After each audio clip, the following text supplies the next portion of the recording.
Bonjour. C'est génial. Bienvenue dans ce nouveau vlog. Cette semaine, c'est un FAQ. On répond à vos questions que vous nous avez posées sur nos réseaux sociaux, Insta et Facebook. Si vous n'êtes pas abonné, les liens sont dans le descriptif de la vidéo. Donc pour commencer les questions... Non. Ah oui. Donc pour nos 2000 abonnés qui arrivent rapidement, on a décidé de faire un live. On l'avait déjà fait pour nos 1000 abonnés, mais le live n'était pas top puisqu'on n'avait pas réussi à faire les bons paramétrages. Donc cette fois-ci, on sera au top.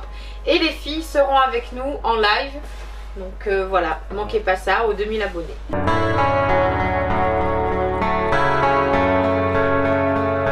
Parce que on n'a pas avancé les travaux pour la tiny et quand la tiny sera finie, on va partir.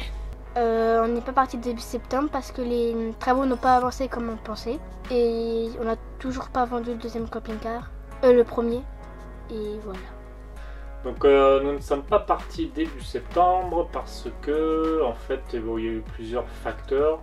Il y a un facteur financier où voilà, on n'avait pas les sous nécessaires à l'achat de matériel. De deux, et un facteur organisationnel où en fait on n'avait pas fait gaffe que tout le mois d'août tout est fermé, donc on n'avait pas pris les devants et on s'était pas organisé pour prendre assez de matériel.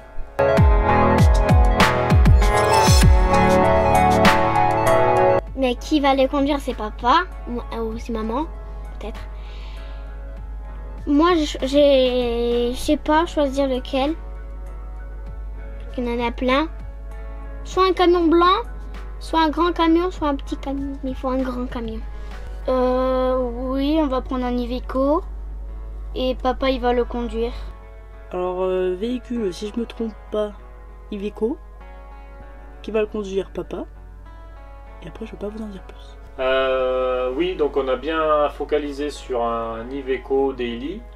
On avait vu d'autres marques, on avait d'autres marques en vue comme le Mascot de chez Renault, ou le Crafter de chez Volkswagen, ou le Sprinter de chez Mercedes, mais tous ceux-là ils sont un peu spécifiques, ils ne sont pas d'office avec un PTRA de 7 tonnes. Donc on focalise vraiment sur un Iveco Daily, moteur 3 litres, minimum 150 chevaux, parce qu'on en a essayé un de 170 et un de 180. Et franchement, avec 7 tonnes, ça sera le minimum nécessaire, donc 150 chevaux. Après, reste à définir la longueur, la hauteur. Donc on continue nos recherches. C'est surtout que on se limite à la Midi-Pyrénées pour l'instant, parce qu'on ne veut pas traverser la France pour y en voir un.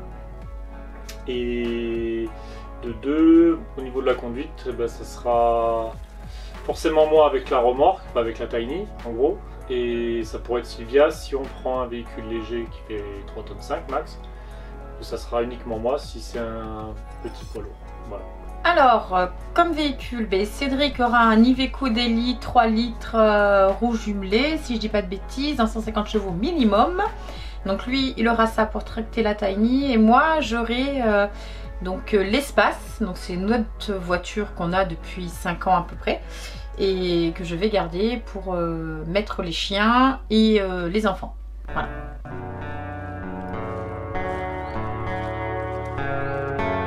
Non, il n'est pas encore acheté. Oui, justement, ça sert pour l'électricité. Pour que quand on a du soleil, en fait, le soleil tape sur le panneau solaire. Ça fait l'électricité et après, le soir, on allume les lumières et ça fait de la lumière. Non, il n'est pas encore acheté.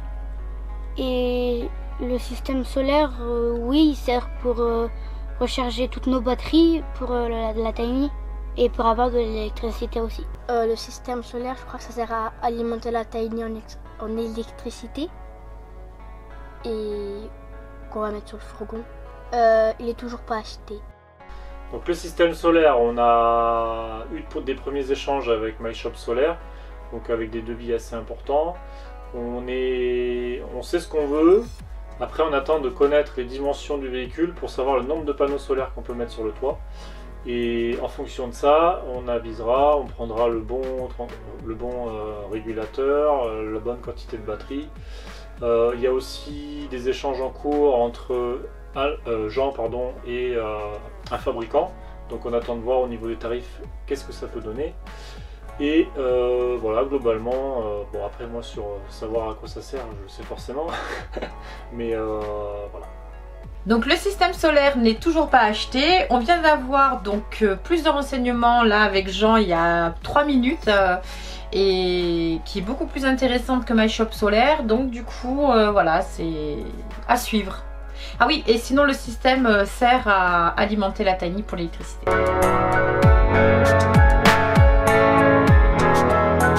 Non, on va bientôt le vendre. Et ben non, c'est pas encore si il est vendu. On avait une visite hier pour le premier camping-car et on n'a pas de nouvelles. Non, il n'est pas vendu. Voilà. Donc pour le premier camping-car, bon, comme l'a dit tout le monde, pour le premier camping-car, on avait théoriquement une touche, on n'a pas de nouvelles depuis, donc il est toujours en vente, en dépôt-vente chez Vacances et Loisirs 31 à Roques sur Garonne. Et voilà, on croise les doigts pour que ça avance, mais pour l'instant, on est toujours en attente.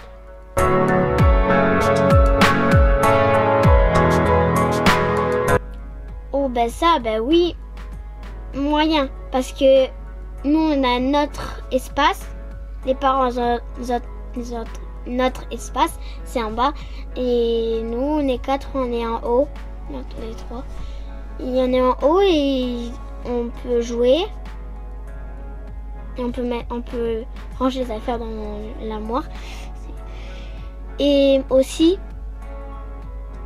c'est bon. Oui, ça va, c'est facile de vivre en tiny parce que on a notre propre lit, on a notre propre chambre, notre espace de vie, on a plus d'espace comparé à camping-car. On devait dormir à 2 et on n'avait pas beaucoup d'espace de vie. Bah, c'est plus facile de vivre assis dans une tiny, c'est plus grand.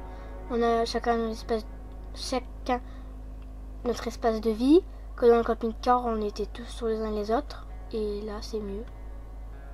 Alors oui, c'est facile de vivre assis dans une tiny. Mieux que dans un camping-car d'ailleurs.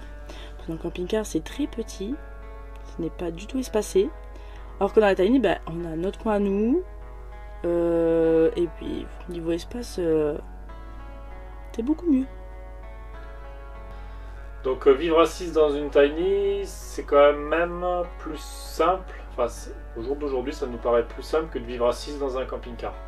Parce que en fait, la tiny, on l'a organisée de manière à ce que chacun ait son coin, son petit volume dédié. On a les rangements qui sont optimisés par rapport à nos affaires. Alors qu'avec un camping-car, on doit s'adapter. Là, en fait, on a conçu la tiny en fonction de nos besoins. Donc, c'est vrai qu'on la trouve beaucoup plus fonctionnelle, opérationnelle, efficace et agréable à vivre parce que voilà, c'est plus chaleureux. C'est du bois, ça fait pas trop chalet non plus. Donc, nous, franchement, on prend plaisir pour l'instant, vu qu'on jongle avec le camping-car et la tiny. On prend plaisir à vivre dans la tiny à 6.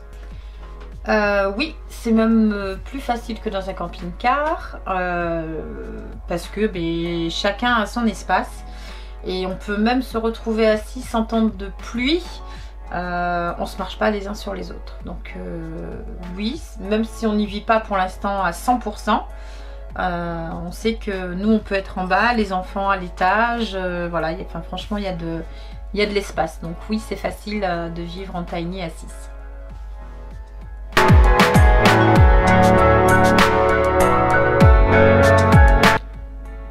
Là, je sais pas pendant... Depuis longtemps. Ah si.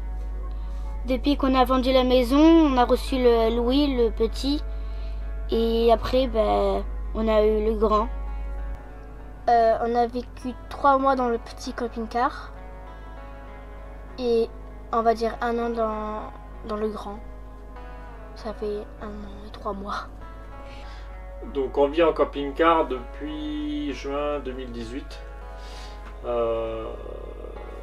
Donc c'est pour ça que pour nous, le passage du camping-car à la tiny, on regagne des mètres carrés, on regagne du volume.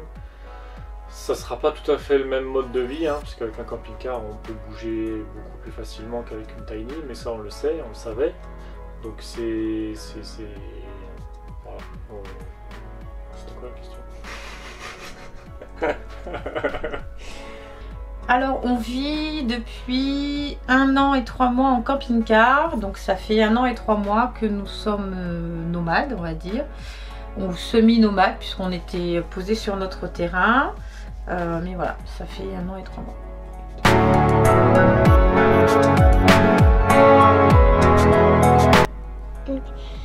Ben, en fait, on se lève tôt.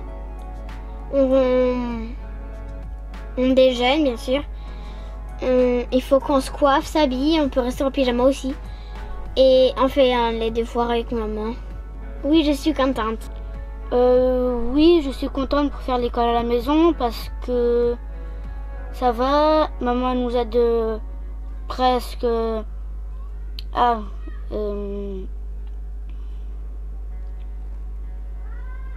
je trouve plus mon mot.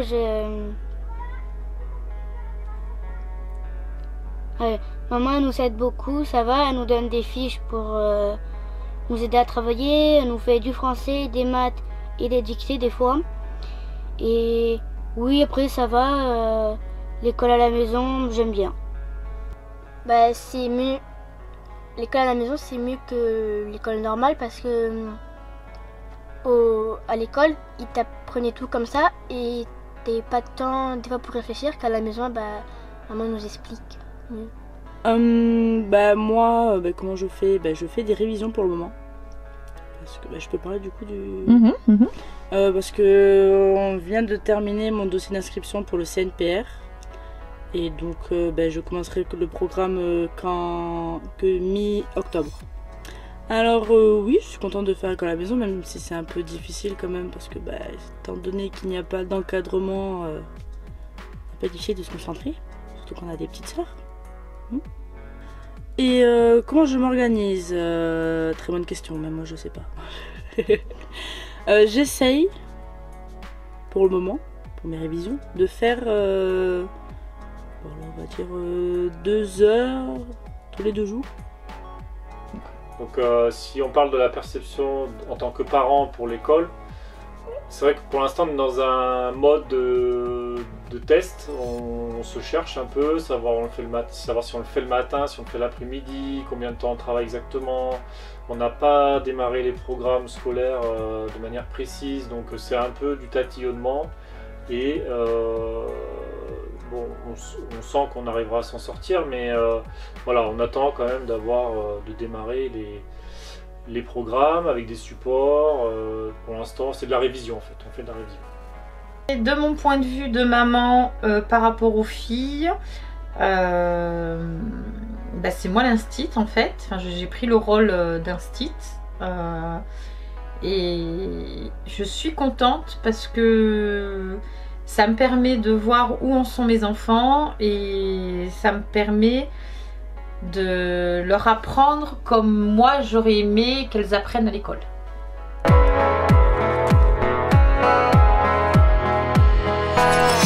Si, parce que en fait, avant, on jouait tous ensemble à l'école.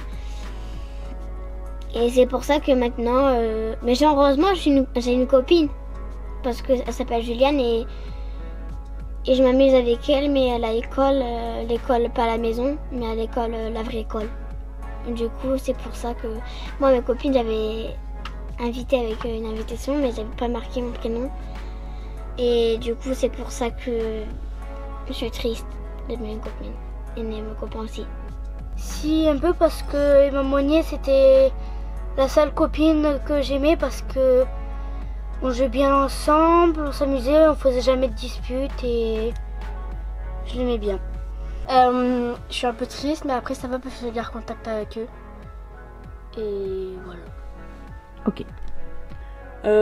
Pour le moment non, je réalise pas trop parce que on est toujours proche de Noé donc j'arrive à en voir certaines. Et puis je garde contact avec elle, donc pour le moment ça va. Après, il y a la question. Pour le moment ça va. Donc en ce qui concerne mes copains, mes amis, bon, personnellement j'ai toujours été quelqu'un de un peu associable entre guillemets. Ça veut dire que voilà, c'est pas quelque chose qui me manque. J'aime bien revoir les amis, mais si je les vois pas, ça m'empêche pas de vivre.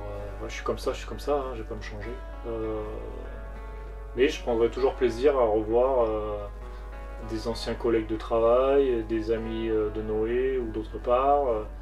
Voilà, je me prends pas la tête là-dessus. Moi, j'ai toujours vécu un peu depuis mon adolescence. J'ai toujours été un peu seul, même si j'avais une sœur. J'ai toujours vécu un peu dans mon monde, donc voilà, ça me dérange pas du tout. Alors triste, non. Par contre, deux en tout cas me manquent. Non, 3 copines me manquent. Il y a ma chouette, il y a mon amie Sandrine et la voisine. Voilà, donc mais on garde contact. Non, mais non, j'en ai d'autres, mais voilà, c'était vraiment mes amis proches. Mais bon, on garde contact. Vive la modernité, vive la technologie. Voilà.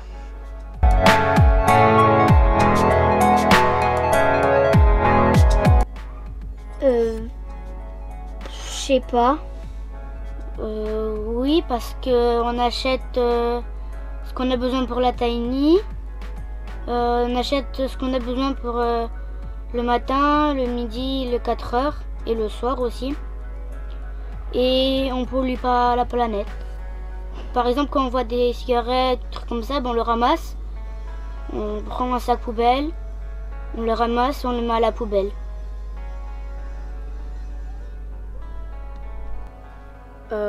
Oui. Je sais pas.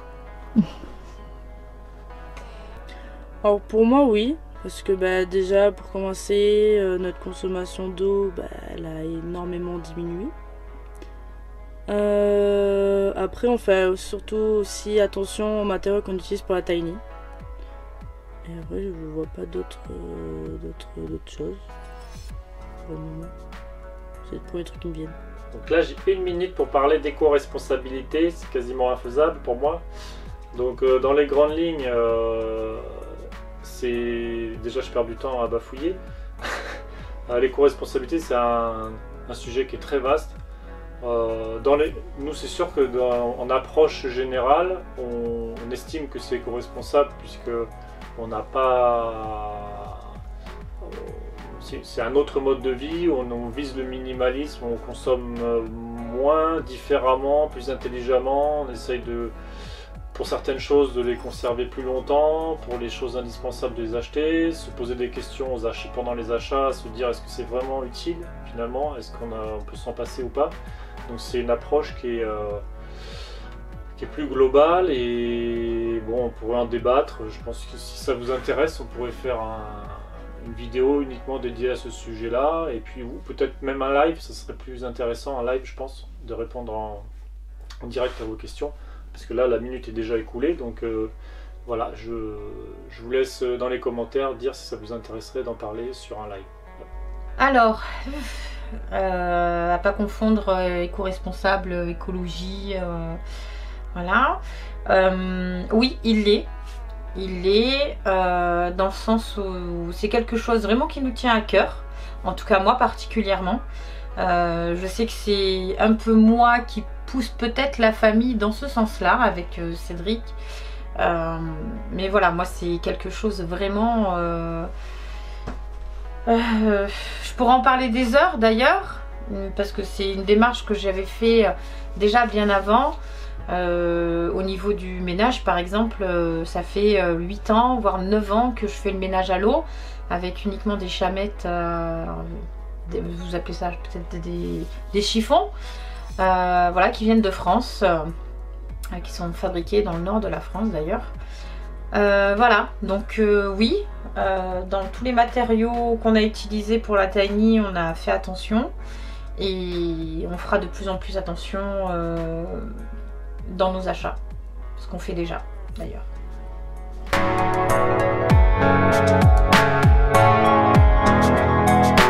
Donc pour l'instant, l'organisation des journées, on on se cherche, hein. C'est comme pour l'école, on n'a pas de règles précises, c'est peut-être ce qui fait un peu défaut sur l'avancement des travaux. On ne s'impose pas de travailler, enfin pour ma part, hein, si la question s'adresse à moi directement, on ne s'impose pas un rythme, donc voilà, on fait un peu comme les abeilles, on butine de fleur en fleur sur chaque sujet, sur chaque contrainte que l'on a chaque jour. Donc c'est un peu, je pense qu'il va falloir, si on veut vraiment partir début novembre, qu'on soit un peu plus carré dans notre organisation. Ça n'empêche pas que ça avance, mais trop doucement pour qu'on puisse partir début novembre. Voilà, donc il me reste 15 secondes. Et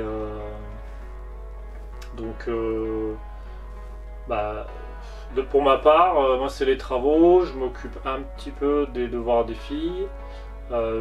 J'aime faire à manger, donc je fais à manger assez régulièrement.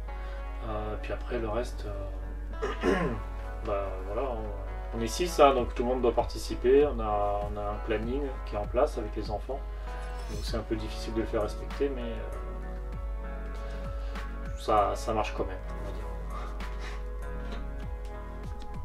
Alors, comment j'organise mes journées? Le matin, donc on se réveille assez tôt. Maintenant, on met le réveil, donc à 8h30, tout le monde est réveillé. On va déjeuner. Le matin, généralement, on fait école aux filles. Et après, elles ont temps libre l'après-midi. Et moi, par contre, le lundi après-midi et le mardi après-midi, mon temps est consacré exclusivement au montage vidéo. Le mercredi après-midi, à partir de 17h30, je me consacre uniquement à répondre à vos commentaires. Et sinon, le soir, on va dire à partir de 18h30 tous les soirs, je fais un post donc sur Instagram et Facebook. Et ensuite, on va dire, je réponds systématiquement au fur et à mesure aux commentaires que j'ai sur les posts sur les réseaux sociaux. Voilà mes journées. Ah oui, puis il y a aussi les lessives, j'ai de la nourriture, j'ai le ménage. Non, sur ça, après, on a un planning et généralement, ce planning est respecté et on arrive tous à faire un petit quelque chose. Donc voilà.